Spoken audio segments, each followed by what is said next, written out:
Who are you? रउआ कौन बानी? आप कौन हैं?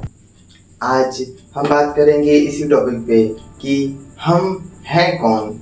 आखिर हम इस सृष्टि पे हैं, हम इस धरती पे हैं, हम यहाँ पे रहते हैं, खाते हैं, पीते हैं, तो हम हैं कौन। तो आज इसी के बारे में हम सीखेंगे शुरू से उत्पत्ति के अध्याय से।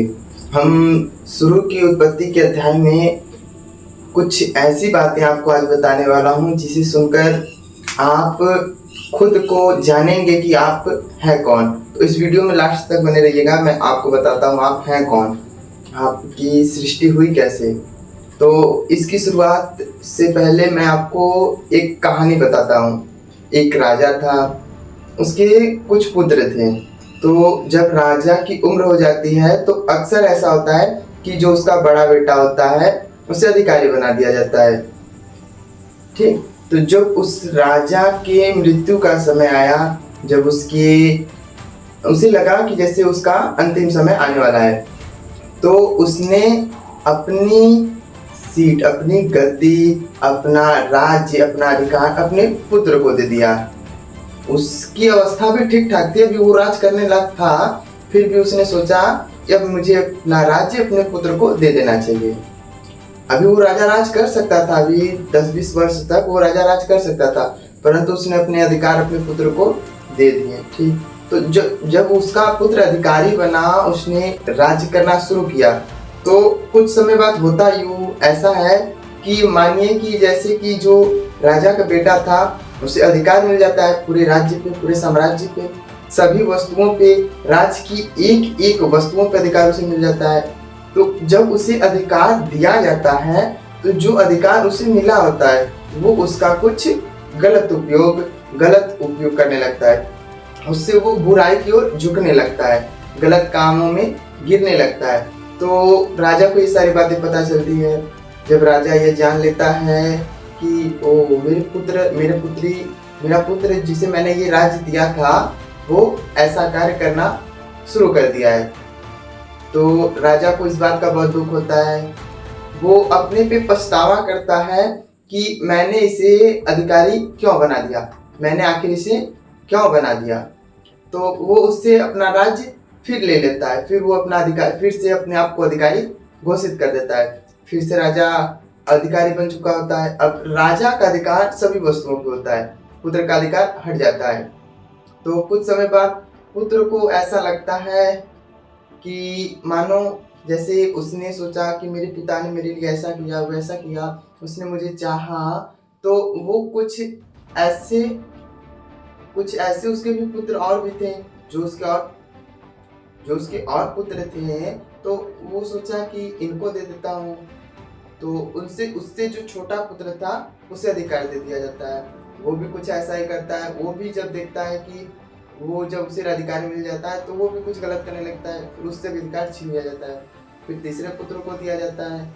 जब तीसरे पुत्र को अधिकार मिलता है तो वो भी कुछ ऐसी गलतियां करता है कि उससे अधिकार छीन लिया जाता है। फिर राजा राज करने लगता है शुरू से, फिर राजा ही खुद अपने से राज करना शुरू कर देता है। ठीक, तो कुछ समय बाद बीतता है, कुछ समय बातें आगे बढ़ती हैं, साल बीतते हैं, 2 साल बीतते हैं, 3 साल बीतते हैं। तो कुछ वर्षों के बाद जब हम देखेंगे तो जो सबसे छोटा पुत्र होता है वो पिता के पास जाकर कहता है कि मेरे पिता, मतलब राजा के पास पहुंचता है, वो कहता है कि राजा मैंने गलत किया, जब मुझे अधिकार मिल गया तो मैंने पाप में गिर गया, मैं बुराई करने लगा, मैं दूसरों पे डाहा करने लगा। तो पिता उनकी बातें सुनता है, उसे उसकी आंखों में पछतावा दिखता है, जो उसने गलती की उसके लिए उसे पछतावा दिखता है। तो जो राजा होता है फिर से अपना अधिकार, सारा अधिकार अपने छोटे बेटे को दे देता है। तो ऐसा ही कुछ व्यवहार हमारे जीवन में भी होता है, ऐसा ही कुछ हमारी भी सृष्टि हुई। जब हमारे पूर्वजों में आदम की सृष्टि हुई तो पिता ने सारा अधिकार पुत्र को अर्थात आदम को दिया। हर एक जीवों पर, हर एक जंतुओं पर, हर एक पेड़ पौधों पर, हर एक प्रकार के जानवरों पर, छोटे जानवरों पर, बड़े जानवरों पर, हर एक वस्तु के प्रभु ने अधिकारी हमें अर्थात हमारे पूर्वज आदम को और सारे लोगों को बना दिया। परंतु होता है कि जब उसे अधिकार मिलता है, जिस प्रकार उस राजा के पुत्र को अधिकार मिला था, तो वो पाप में गिर गया था। उसी प्रकार आदम जो था, उसे भी जब अधिकार मिल गया सारी वस्तुओं पे, तो किसी गलती के कारण, किसी के बहकावे में आकर वो पाप में गिर गया। तो जब वो पाप में गिरा, तो उसके साथ साथ सारी मनुष्य जाति पाप में बढ़ती गई, पाप में बढ़ती गई। जिस प्रकार राजा के पहले पुत्र गया, फिर दूसरा पुत्र भी बुराई में गया, तीसरा पुत्र भी बुराई में गया। तो उसी प्रकार जब मनुष्य में जब बढ़ोतरी होने लगी, पाप की बढ़ोतरी होने लगी, कुछ सारे लोग जब पाप में गिर गए, जिस प्रकार राजा के 3 पुत्र गिर गए थे, उसी प्रकार सारे मनुष्य जो उसको परमेश्वर ने बनाया था, वे पाप में गिर गए। तो हुआ कुछ उसमें से, जिस प्रकार राजा के तीसरे पुत्र ने अपने पापों के लिए अपने पिता से क्षमा मांगा, कि उससे अफसोस हुआ कि मैंने गलती की, मैं अपने पिता से क्षमा मांगूंगा। उसने अपने पिता से गलती की क्षमा मांगा, तो उसे अधिकार फिर से मिल गया, उसे पूरे राज्य पे अधिकार करने का अधिकार फिर से मिल गया। तो जब वो फिर से अधिकारी बन गया, उसी प्रकार परमेश्वर ने हमें भी चुना था, हमें भी अधिकारी बनाया था।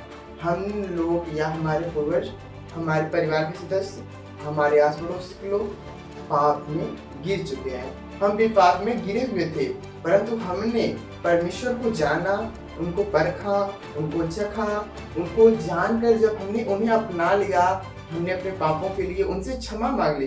प्रभु, मैंने गलती की थी, पिता मैं तेरे मार्ग से भटक गया था। तो जब पिता ने उस राजा के प्रकार, हमारे प्रभु ने हमारी सुन ली, और हम जो पाप में गिर चुके थे, उस तीसरे पुत्र के समान भी हम भी पाप में गिरे थे, परंतु हमने अपने परमेश्वर से अपनी गलतियों के लिए क्षमा मांगी, अपने परमेश्वर से अपनी गलतियों के लिए क्षमा मांग ली। जब हम परमेश्वर की बातों को सुनने, उनकी आज्ञाओं पर चलना शुरू कर दिया, उनकी बातों को मानना शुरू कर दिया, उनकी सारी बातें जो उन्हें अच्छी लगती थी, हमने वैसा करना शुरू कर दिया, तो जो हमारा पिता था, उसने हमें फिर से अपने राज्य का अधिकारी बना लिया है।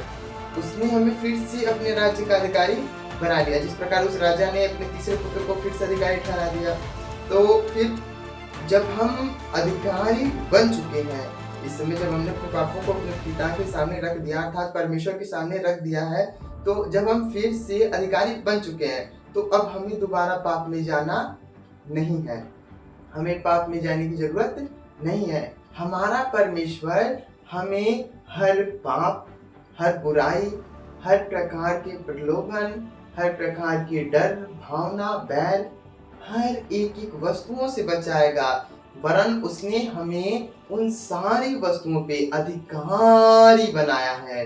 जब हम अपनी बातें सुनेंगे, जब हम आदम की किताब, पहली किताब पढ़ेंगे, तो प्रभु ने मनुष्य को बनाया, उसमें वायु फूकी, प्राण रूपी वायु फूका, फिर उसके बाद उसने अधिकार दिया कि जाओ, पृथ्वी पर भर जाओ, और सारी जीव जंतुओं, वस्तुओं, पृथ्वी पर रेंगने वाले हर एक जीवों पर तुम्हें अधिकारी बना दिया।